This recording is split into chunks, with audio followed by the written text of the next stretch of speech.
personas que trabajamos en esto, pero el desborde que hay en los dispositivos de atención en infancia y adolescencia en salud mental especializada es muy significativo y no da la sensación de que esto vaya a detenerse, a pesar del incremento de recursos y dispositivos, que es exponencial en algunos casos. Pero por poner algunos ejemplos, la Sociedad Española de Urgencias Pediátricas, en los distintos documentos que han ido elaborando sobre su experiencia, lo que viene a decirnos es que en el año después del 20, si comparamos 20-21 y algo del 22 con el 19, antes de la pandemia, el incremento de diagnósticos por intoxicación no accidental de fármacos fue de un 122%. Y por conductas relacionadas con el espectro de la conducta suicida, el incremento superaba el 55%. Y los trastornos de la conducta alimentaria, esto es bien conocido, superaban el 40% de incremento, de depresión casi un 20% y de crisis de agresividad un 10%. Estos eran los focos que a esta sociedad científica más le aparecían como señalados en rojo llameante, diciendo, ostras, ¿aquí qué pasa? Y como podemos ver, intentos, ingesta no accidental de fármacos o sustancias y conductas relacionadas con el espectro autista, no solo la intencionalidad, no solo el intento, sino también la ideación y demás, estaban en el ojo del huracán. Y esto no ha parado. Y esto lo vemos en los centros educativos. Nosotros, desde el equipo que coordinamos en toda la Comunidad de Madrid, gestionamos más de 2.000 centros donde hay alumnos entre 7, 8 y 18 años. Este año ha habido en torno a casi 900 intentos en los centros educativos y se han tenido que abrir más de 2.500 planes de acompañamiento cuando hay causa, incluidas también la violencia por la vía, sobre todo, de las autolesiones no suicidas. Estamos hablando, sí, gran parte de esos intentos son intentos que podemos llamar de una manera, yo diría, cariñosa, un poco torpes, porque estamos hablando de muchas ingestas de medicamentos, chicos y chicas sobre todo, que están desayunando, se toman un blister de 20 o 2 o 3 y se van al instituto. Y por lo tanto, lógicamente, pues cuando llegan al instituto llegan medio mareadas y van a tener una ayuda. Es decir, que no hay en ese dispositivo de la dinámica mental una idea de que voy a hacer esto para que nadie me vea y lógicamente, pues voy a acabar muriendo o teniendo un desenlace fatal. Pero, ¿estamos pidiendo ayuda como sociedad? Pues es evidente que sí. Es evidente que sí. No tenemos muy claro si en algunos aspectos hay cierta inflación de la prevalencia, sobre todo cuando hablamos con muchos adolescentes, ¿no?, que te vienen y te dicen, profe, yo es que estoy agobiado, estoy de lo mío y tal, yo tengo una crisis de ansiedad, bueno, ¿y qué ha pasado? Bueno, esto, la novia. Efectivamente hay afrontamientos ante situaciones de adversidad que son cotidianas, que forman parte de la vida, a todos nos han dejado alguna vez. Y duele en las entrañas, pero ahora aparece con una cierta facilidad oye, a ver cómo gestiono esto y rápidamente encuentro, en los sitios donde miro, encuentro que tal vez autolesionarme pues me venga bien y que incluso eso genera cierto predicamento en algunos contextos y cierta unión entre personas, ¿no? Bueno, pero estamos pidiendo ayuda. Muy rápidamente diré que toda la investigación que se hace con modelos de valoración de la autopercepción, cómo se sienten las personas, dan unos datos muy preocupantes, muy preocupantes. Este es un informe que, como dicen los chicos, rula por internet, es el informe de UNICEF, que se publica en el año 21, pero es con datos prepandemia. Pero ya decía esto, decía, oye, consultada la gente joven, España, no sabemos qué está pasando, pero no está bien, por decirlo de una manera muy, muy suave. Pero es que si nos vamos a los barómetros de salud y bienestar que elabora cada 2 años la Fundación de Ayuda contra la Drogadicción, financiada con la Fundación Mutua Madrileña, pues lo que vamos viendo con esta comparativa cada 2 años con las mismas preguntas, preguntados los jóvenes entre 15 y 29 años, y por lo tanto pues uno debe entender, oye, si hace 2 años yo pregunto esto a unas cohortes de población y 2 años después pregunto lo mismo, pues oye, las variaciones tendrán algún tipo de explicación. Pero si miráis ahí, sobre todo el párrafo de en medio, ¿no? Las personas que dicen experimentar problemas relacionados con la salud mental han ido en aumento, en 2017 eran el 28,4% y en 2023 llegaban casi al 60%. Bueno, esto lo que viene a decir es que cuando yo pregunto a la gente joven, oye, ¿cómo está de lo tuyo?, te dicen que está mucho peor que 2 años antes y que 4 años antes todavía mucho peor. A ver cómo manejamos esto. Yo intentaré luego explicar que estas fotografías sin filtro de los especialistas tenemos que situarlas siempre con unas pinzas. No quitarle importancia, pero sí con unas pinzas. Bueno, algunos de los datos del último barómetro de bienestar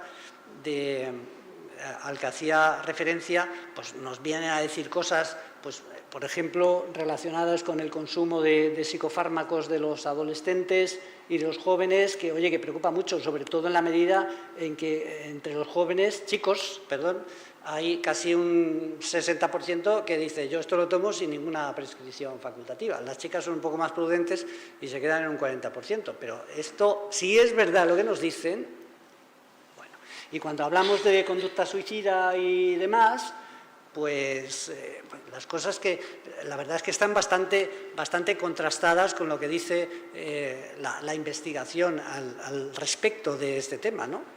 Yo recuerdo un artículo, he citado antes a Eduardo, un artículo de Eduardo Fonseca, de un estudio que hicieron en La Rioja con 1.800 chavales entre 14 y 18 años, que replicaba estudios con la escala Peikel y que daba unos datos, pues efectivamente, unos datos que en todo el mundo vienen tasándose de esta manera. Así que el hecho de que te aparezca la idea de la muerte, de irte a la cama y no despertarte como una opción, pues es muy frecuente en la población adolescente, así en términos generales. Pero a nosotros se nos ha olvidado esto, Pero cuando vivíamos algún asunto muy de marrón con nuestra edad y nos íbamos a la cama y pensábamos, si nos hubieran preguntado esto de, oye, si tú mañana no te levantas, ¿qué tal? Y dice, pues mira, pues tampoco, ni tan mal, como dicen ahora. Es decir, que a lo mejor no hemos cambiado demasiado, pero claro, es que estamos en un país que ha brotado en relación a cómo resolver el malestar psicológico. Y, en fin, la agencia esta europea, internacional, de consumo de psicofármacos, a lo mejor se equivoca, a lo mejor mira con malaje a España, porque no, y entonces la voy a colocar ahí en el top, pero no es así. Estas cosas están pasando, y claro, los chicos y las chicas pues también entran en estos procesos. Esto debe hacernos salir a las calles, rasgarnos las vestiduras. Esto lo que viene a decir es que están fallando desde hace tiempo, no solo después de la pandemia, están fallando los resortes que hacen que una comunidad se autoproteja con el bien sagrado que son los otros, el acompañamiento, el cariño, la ternura, el afecto, el cuidado, la sensibilidad. Llevamos mucho tiempo, al menos generación y media, en el que los procesos de la fragilización de las relaciones está generando muchos problemas. Y diremos, bueno, pero esto a Italia le pasará también. Digo, por pensar en un país que está cercano, y Francia pues, también, o Bélgica, pues sí, pero lo que dicen los estudios internacionales es que nosotros estamos pelín peor. Probablemente porque hayamos cambiado demasiado radicalmente nuestros hábitos, nuestras formas. España fue siempre un país considerado mal considerado, ¿no? De la fiesta, de la siesta, de las cañas, del tapeo, del tardeo, del sol, del verano. Bueno, eso es verdad, pero claro, para el que tenía la suerte de disfrutar de todas estas cosas, ¿no? Pero algo está aconteciendo que no podemos perderlo de vista. ¿Pero por qué quebramos las personas? Esto está muy identificado ya. Desde el punto de vista del análisis de la literatura científica, sabemos que las personas estamos mejor en la vida, lo voy a decir muy simplificadamente, si somos capaces de autorregularnos emocionalmente.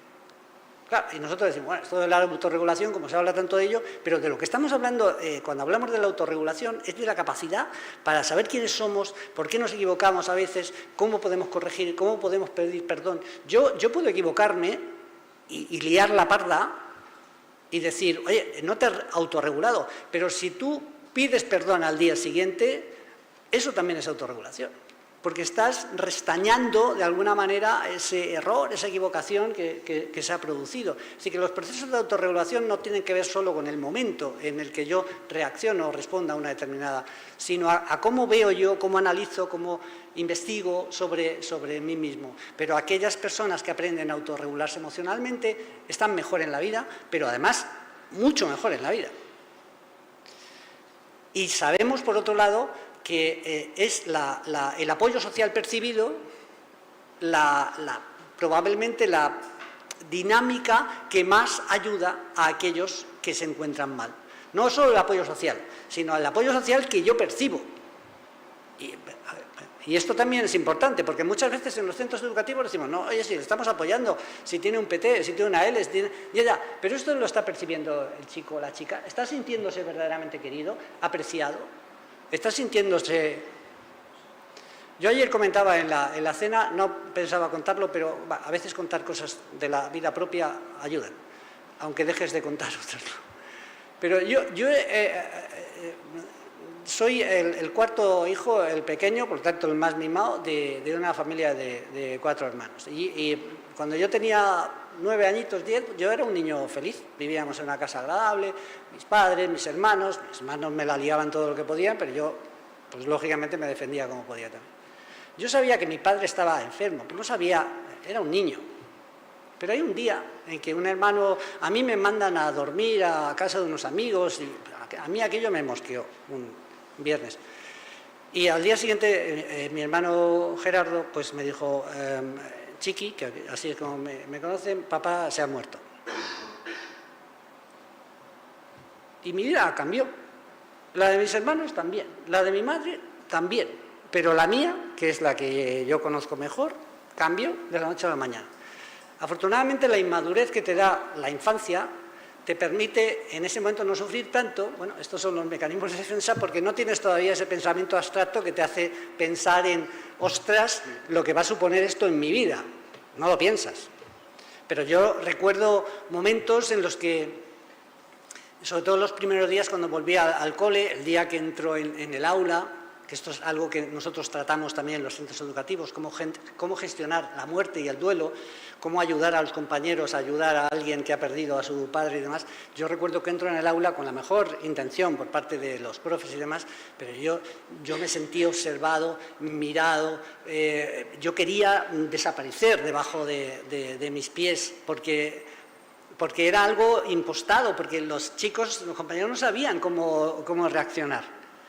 Pero yo recuerdo, perdona, esto es que es muy emocionante para mí, pero recuerdo que los primeros días cuando yo iba a salir, mi padre siempre iba a buscarme y cuando se abrían las puertas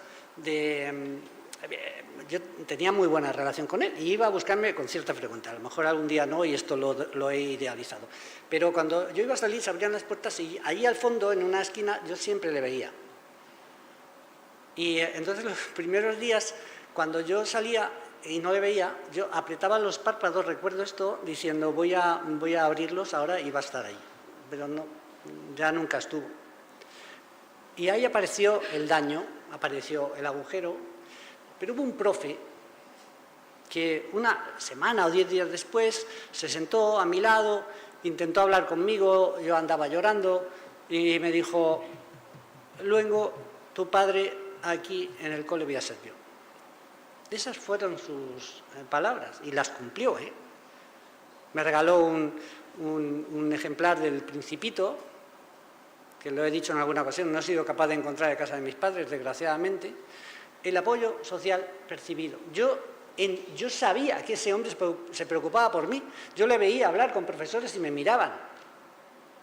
Bueno, luego estaban mis vecinos, que fueron encantadores, mi madre, mis hermanos. A mí se me hizo un agujero en el alma, pero... Y ahí es donde está gran parte de la quiebra de las personas. No hay vínculos. Ayer lo decía Rosa, lo decía muy bien. ¿Cuántos chicos y chicas que vienen con un trastorno psicológico le escarbas un poco y te das cuenta de que no han podido vincular con nadie, que no se sienten queridos, que tienen fallas en los procesos de comunicación? A mí, en los coles, cuando voy alguna vez, siempre con mucha prudencia, suelo decir esto, pero digo: pero este chico está sufriendo. Y dice: bueno, ya, pues es que él es así. Joder, esto es así. Es que es tímido. Pues bienaventurados los tímidos, solo faltaría que los tímidos tuviéramos un problema, o tuvieran un problema. Lo compensamos o lo compensan como pueden. El asunto, bueno, es que no se comunica bien. Pero... No atribuyamos siempre a la persona que está teniendo el problema la causa de esa circunstancia, porque una de las cosas, tú lo decías ayer, Rosa, es el no sentirte perteneciente a nada, que llegas a la clase y nadie te mira y nadie te hace caso. Y ahí recuerdo un profe, yo esto lo aprendí claramente, ¿no? de un profesor ya en bachillerato que me dijo: yo toda la mañana cuando entro en clase digo, voy a mirar a todos los alumnos a la cara cuando esté explicando, pero tengo que tener esto conscientemente, que lo tengo que hacer, porque si no el rostro se me va a los que me hacen así, a los que más saben. No, tengo que mirar a todos, que se sientan concernidos y demás. Chicos y chicas que están muy dañados porque van al cole y dicen: pues es que no hablo con nadie, es que hay muchos de estos chicos muy desarraigados, muy dañados, socialmente muy afectados, y lógicamente el autoconcepto, la autoestima y los proyectos y demás pues quedan absolutamente limitados en esas circunstancias. Está suficientemente documentado por la ciencia que las experiencias adversas a la infancia, este es un constructo muy documentado, dejan un agujero en el alma que es complejo de restañar y que está en la base de mucho trastorno. Y, por supuesto, los determinantes sociales de la salud y de la salud mental. Y luego aparecen, también lo citaste tú ayer, bueno, el último informe que recomiendo que lo busquéis en el Observatorio Estatal de Soledad No Deseada. En Internet lo encontráis, es un informe muy reciente de soledad no deseada en adolescencia y juventud. Bueno, lo presentó el otro día Matilde Fernández en unas jornadas que organizamos en Madrid sobre este tema. Es muy preocupante en relación a cómo se sienten los chicos chicos y las chicas en estas historias, ¿no? Y entonces, los centros educativos. Bueno, esta es una imagen de estas que uno pone encima de la mesa vamos a mirar el lado bueno de las cosas. Bueno, pues permitidme que yo tenga esta visión. ¿Esto es una crisis? Sí, pero crisis entendida desde el concepto etimológico, que es ese momento en el que estás diciendo, a ver qué hago. Normalmente la acepción más común de la palabra crisis es que estamos en el hoyo, y no es así. Bueno, no es así. Los griegos, que sabían mucho de lenguaje y estas cosas, utilizan esta palabra para decir, es ese momento de toma de decisiones, momento crítico, ¿no? Bueno, pues es una oportunidad, y probablemente, mi querido presidente, tú lo decías antes, no ha habido un momento en que el sistema educativo tenga la mejor oportunidad en la historia para cambiar cosas. Todos sabemos que los sistemas son muy lentos en los cambios y demás, pero es imprescindible, pero porque en algunos aspectos tenemos, perdonadme que yo soy un funcionario del siglo pasado y que llevo muchos años en el sistema y trabajando con centros educativos problemáticos. Nuestros centros, el día 10 de septiembre del año 23, el 24 todavía no ha llegado, se asemejan mucho a cómo eran los centros de hace 30 o 40 años, el 10 de septiembre, bueno, en aquel entonces era el 15 de septiembre de hace 30 o 40 años.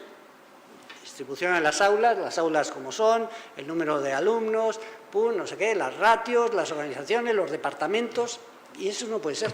Ha habido mejoras sin lugar a dudas. La incorporación del concepto de convivencia, de la elaboración de planes de convivencia como motores de la vida de los centros educativos. Esto es indudable.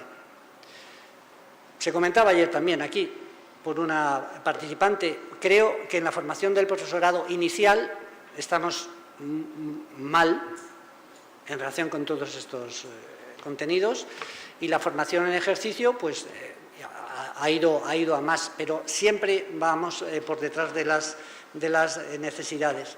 Pero es que además lo que sabemos, que nos dice la investigación, es que, bueno, este es un estudio muy citado también, porque es un metaanálisis de más de 192 estudios que ha analizado casi 800 y pico mil historias clínicas, y lo que viene a mostrar es que, oye, que más del 50% de la enfermedad mental o de los trastornos psicológicos que aparecen en la edad adulta han brotado antes de los 15 años. Por lo tanto, blanco y en botella, aunque ya Queda ya poco. pero no era hasta las 10. Bueno. No, pero bueno, un poquito más. acabo enseguida. No. Vale. No, por supuesto, respetuoso al máximo con lo que tú me digas. Hay más informes a este respecto, pero que nos vienen a decir de la necesidad de hacer cosas. Y ayer se comentaba también, perdona que insista mucho en esta idea, que dónde están todos los chicos y las chicas siempre, 175 días al año, 6 o 7 horas al día en los centros educativos. Por lo tanto, pensemos en que tenemos que utilizar esto. Lo emergente, aunque esto es un análisis muy superficial, tiene que ver, efectivamente, con el incremento muy sustantivo de la prevalencia de las autolesiones no suicidas, esencialmente, del incremento de las acciones de visibilización de esta conducta por parte de nuestras adolescentes, esencialmente. Esto es un fenómeno nuevo de hace 3 o 4 años, y ya hay investigación a este respecto. Este artículo es de hace 2 años, pero la cosa se está disparando, es decir, la presencia de imágenes de autolesiones de las chicas en las aplicaciones y redes de relación interpersonal es muy grande. Y respecto a la conducta suicida, este es una idea del artículo que antes citaba de Eduardo, en el que se puede comprobar cómo efectivamente la prevalencia relacionada con el constructo de la conducta suicida pues ha de tener que ser muy considerada, muy conocida, para que hagamos cosas adecuadamente, ¿no? Porque estamos hablando de porcentajes verdaderamente... Bueno, yo no sé cómo estábamos hace 50 años, aunque he hecho antes una aproximación, ¿no? Pero lo que es cierto es que la situación ahora es así. Y sobre la ingesta no accidental de medicamentos, cada vez tenemos más datos muy difíciles de organizar y de decir... estamos mejor ahora que peor ahora que hace 2 años, y lo que hacemos es contabilizar los casos que conocemos, ¿no? Y entonces, bueno, pues decimos, bueno, pero cuanto más hablamos de esto, más casos aparecen. Entonces no sabemos si hay más casos porque evaluamos más la situación y hay más dispositivos, o hay más casos porque la cosa va a peor. pero esta información, que no es muy conocida, esta yo sí quería darlo. El Instituto de Toxicología de España pues, presenta su memoria anual y los datos del verano pasado ofrecían estos guarismos, ¿no? Es decir, de las 8.246 consultas de intoxicaciones voluntarias, en un 83% de los casos la causa era el intento de suicidio o autólisis, y la franja de edad más afectada de 11 a 15 años. Y abajo está bueno, el titular, que expone que ha habido un 29% de incremento en estos mismos registros sobre el año anterior. Es decir, que cada vez hay más gente que llama, bien padres, bien chicos, diciendo, oye, que me he metido esto y no quiero seguir, o sea, quiero vivir, o quiero que mi hijo viva. Y, por lo tanto, estamos hablando de algo que es muy preocupante. En uno de sus artículos, Eduardo habla del fenómeno de catástrofe en cumbre, ¿no? Chicos pues, que están aparentemente bien, viven una experiencia personal muy incómoda, el agobio les machaca y hacen pum. Y ese pum a veces es decir, ¿qué hago? Y entran en sus gurús de TikTok y aparece la autolesión como una solución, o aparece, pues voy a chutarme. Afortunadamente, la mayor parte de esta situación no acaban con resultado de muerte, afortunadamente. En los centros educativos, voy terminando ya, tenemos distintas situaciones, desde el trabajo con chicos con sintomatología subclínica, a chicos y chicas que tienen ya trastornos tasados, las autolesiones, alumnos que han comunicado su desesperanza, intentos de conducta suicida no consumados y, por supuesto, la intervención en casos consumados. A esto se enfrenta un centro educativo. Y para dar respuesta a esta historia tenemos que entender que este es un post que tengo escrito en el blog de la psicología de nuestro colegio profesional, que esto se juega, la salud mental se juega en las distancias cortas, no se juega solo en los centros y dispositivos especializados, que ahí es necesario invertir, pero que se juega en las distancias cortas, se juega en el modelo educativo, se juega en cómo construimos las ciudades, en cómo trabajan los ayuntamientos para que los chicos estén bien en la calle y tengan actividades, cómo desarrollamos acciones en las escuelas, ¿no? Por supuesto, la OMS, la UNESCO, tienen cantidad de manuales y materiales que nos van dando pistas de cómo actuar. Por lo tanto, tenemos muchas posibilidades suficientemente tasadas por la evidencia. Y este documento del 21 de Live Life de la OMS es muy interesante, tiene un capítulo pequeño sobre prevención del suicidio, es cortito en adolescencia, pero es muy interesante. Y en él, ojo con esto, en él se dice varias cosas, de esto hablo en la memoria que por escrito he detallado, pero se dicen varias cosas que, ojo con esto de que yo tengo que entrar aquí como elefante en cacharrería a hablar del suicidio. En él se dice, cuando un chico ha fallecido por suicidio, ojo con cuando vas al centro a hacer la prevención, que no es recomendable que tú te pongas a hablar de suicidio en ese momento. Más claro, el agua clara. Apoyo, ayuda, acompañamiento, lloramos juntos, recordamos a la persona que se ha ido, y ya hablaremos de la causa. Y lo que viene a decir también es que, en general, hay que tirar de programas, lo decías tú ayer, en un artículo reciente que habéis sacado con Susana, se habla del programa, de un programa muy interesante sobre actitudes positivas ante la vida, que tenemos que trabajar desde una perspectiva de regulación emocional, de no tanto entrar para prevenir la conducta suicida. Y nosotros en la Comunidad de Madrid hemos también desarrollado algunas acciones, con esto ya termino, que plantean que el reto ahora es que los centros sean capaces de elaborar buenos planes de promoción del bienestar psicológico. Esto puede parecer aparentemente así, pues banal, ¿no? Pero tienen que ser el motor de la vida de un centro. Ahora, para eso debemos dirigir la mirada a acciones, no solo con el alumnado. Si nosotros miramos el programa de bienestar emocional del Ministerio, veremos que solo hay actividades para los alumnos y para las alumnas. Esto no es suficiente, no lo es. Tienen que ser actividades para el conjunto de la comunidad, los distintos agentes, y cuanto más maridadas, mejor. Esos momentos en los que chicos, papás y mamás y profesores hablan de su salud mental, esos son los momentos probablemente más potentes que hay.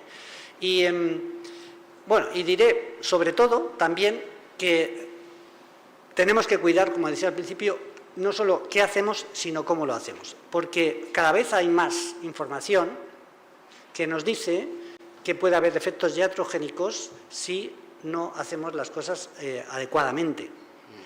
Y estos dos psicólogos de Oxford, chico-chica, que han acuñado esta frase de, oye, hablar mucho de salud mental puede ser malo para la salud mental, es una manera muy llamativa, ¿no?, de decir, tenemos que cuidar esto, ¿no?, porque la inflación de la prevalencia también tenemos que intentar cuidarla.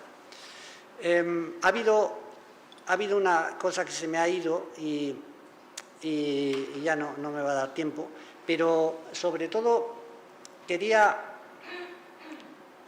indicar, al hablar de los retos, perdonad un segundo nada más, al hablar de los retos, lo más, bueno, ya no voy a ser capaz de ir, o creo que sí.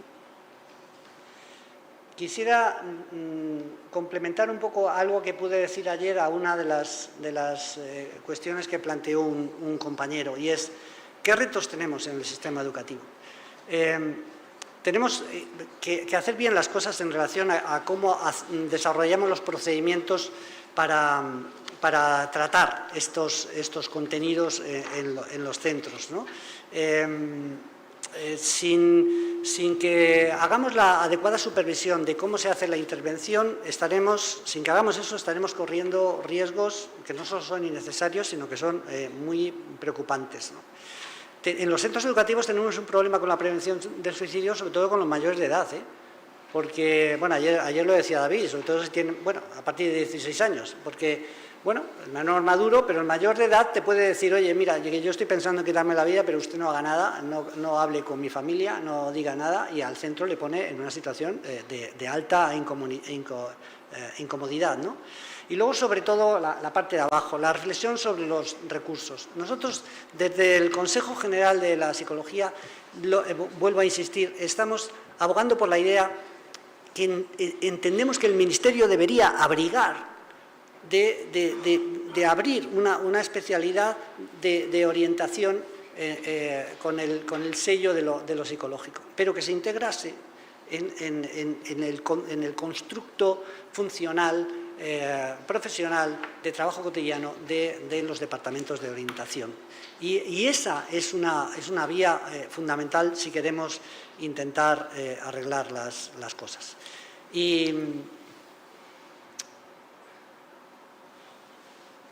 bueno, Darwin es uno de mis autores preferidos, pero efectivamente los más inteligentes ni son los más fuertes, no, sino aquellos que saben moverse más rápidamente para ajustar sus respuestas a los cambios. Bueno, muchísimas gracias por vuestra atención.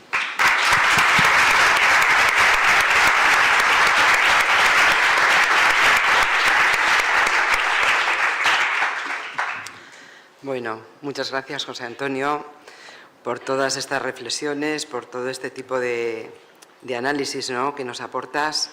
Me quedo con cosas muy importantes, ¿no? Un poco me doy cuenta que bueno, no sé el público qué sensación va teniendo, pero al final nos vamos concatenando unos a otros con las reflexiones y vamos teniendo como, vamos a decir, premisas fundamentales todos, ¿no? Por un lado, has vuelto a defender la idea de que este problema es un asunto de todos, también que el tema de cómo ayudar a la gente a afrontar las adversidades es una variable fundamental a trabajar, y cómo también nosotros tenemos que hacer posible el crear que nos puedan pedir ayuda, ¿no? Crear climas favorables que pueda tener el alumno o la alumna una sensación de que tiene ese apoyo, ¿no? Esa sensación de apoyo percibido, ¿no? Que tanto has descrito y que además lo has ejemplificado muy bien, ¿no?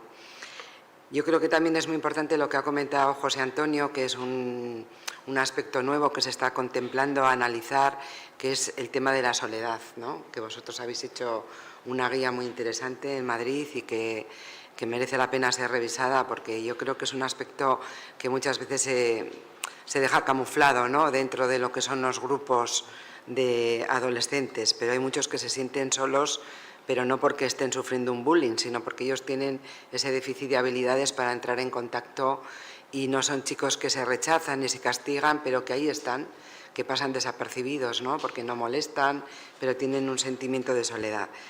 También creo que es muy importante lo que nos has dicho con respecto a la visibilización de este problema y el trabajo con los medios de comunicación, y que al final, bueno, pues el espacio docente está expuesto a toda la casuística, como muy bien has dicho tú, desde uno que lo intenta frustradamente a uno que lo ha intentado pero ha habido tiempo de salvarle. El primero igual era una intentona, como decías tú, de me lo he tomado pero me voy a clase, ¿no? Entonces yo creo que es un espectro muy amplio al que hay que enfrentarse, con características diferentes, aunque vaya todo en una línea, ¿no? Y que, como nos decía ayer Joaquín, también la manera de comunicación y de afrontamiento del problema pues va a ser distinta. Así que, bueno, yo ahora os voy a dar el turno de palabra por si alguien quiere hacer alguna pregunta a José Antonio.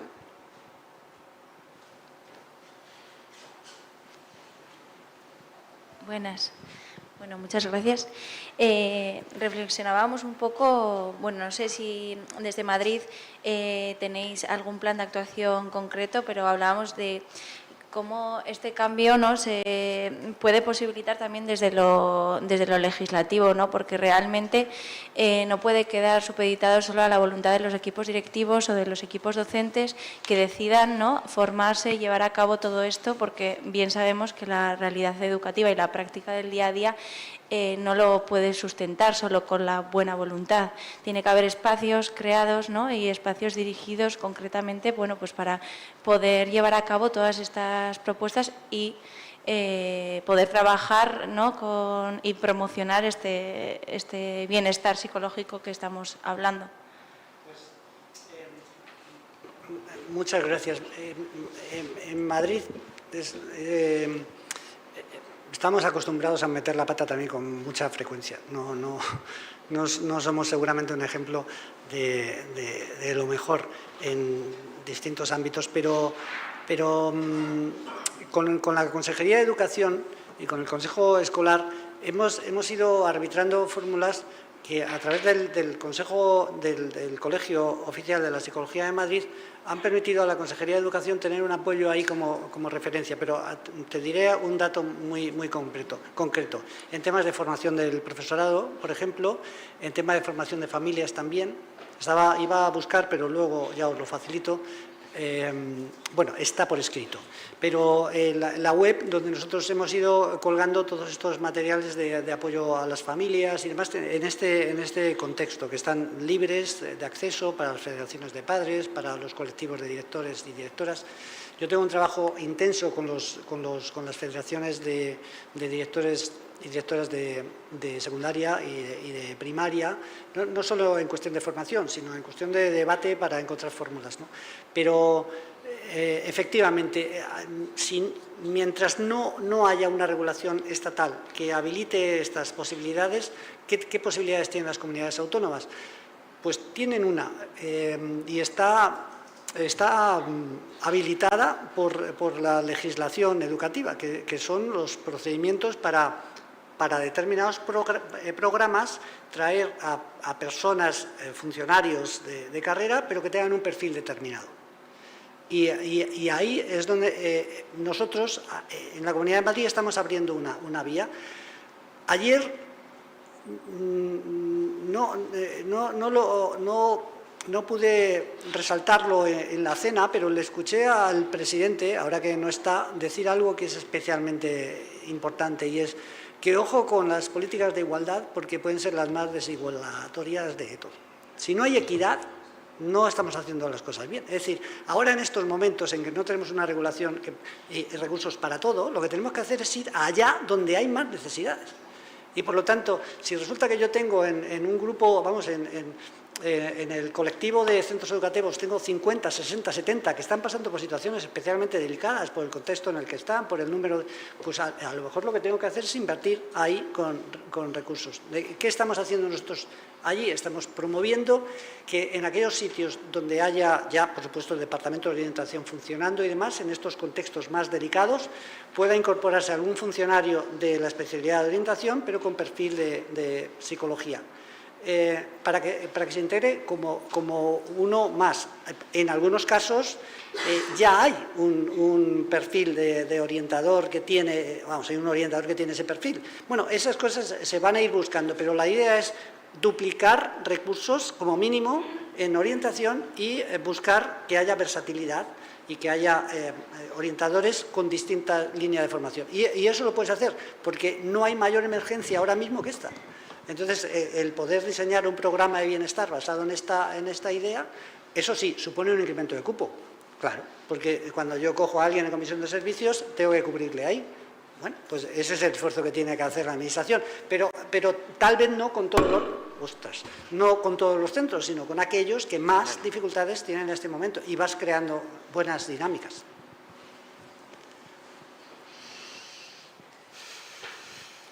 Hola, intento ser rápido.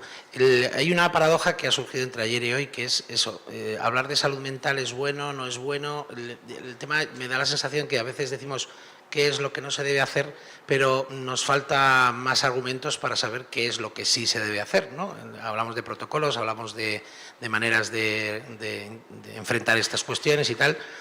Sobre todo cuando, además, cuando hablamos de los planes de convivencia de los centros, ¿no?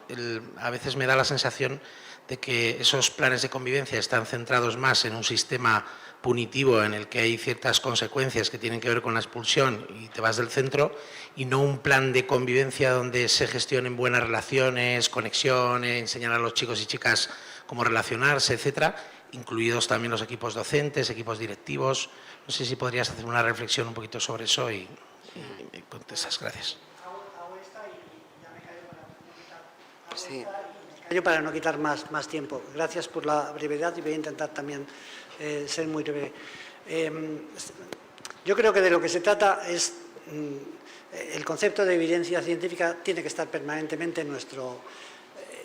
Desde el Consejo General de la Psicología estamos auspiciando el desarrollo de un programa que es el programa Psicología en Centros Educativos, que se está desarrollando en al menos 8 comunidades autónomas, que dentro de poco habrá resultados al respecto, pero que está dando pistas de cuáles son el tipo de actividades, el tipo de contenidos y el contexto en el que deben habilitarse estos procesos de trabajo con el alumnado. Hemos empezado con secundaria, pero va a ser fácilmente extendible a quintos y sextos de primaria y demás. Se trata de intentar explicar que no todo vale, que tiene que haber unos contenidos especialmente tasados y que hayan mostrado su eficiencia. Pero tenemos que tener en cuenta que el colectivo al que tenemos que ir esencialmente en los centros educativos es el colectivo de la población más vulnerable, estos que llamamos que tienen sintomatología subclínica, porque la mayor parte de los chicos y las chicas están bien y van a estar bien. Esto también hay que decirlo. están bien y van a estar bien, se van a encontrar con sus marrones, sus historias y van a salir adelante. Pero hay un colectivo, hay un 30% de chavales, por lo menos, que si no hacemos cosas con ellos en los centros educativos, se nos van a ir con una facilidad pasmosa. Luego tendremos que ver cómo trabajar con los más afectados, esto con coordinación, con los servicios y demás, ¿no?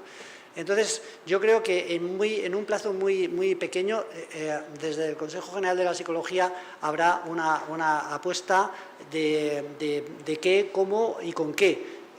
Pero la idea es trabajar sobre todo contenidos que permitan a familias, a profesores y a alumnado entender todos un mismo lenguaje de cómo tenemos que vivir la promoción del bienestar psicológico, ¿no? Y ahí en esos contextos el diálogo y también todo lo que tiene que ver con la convivencia pacífica, democrática y demás de prácticas restaurativas son fundamentales. Bueno, muchísimas gracias. Vale.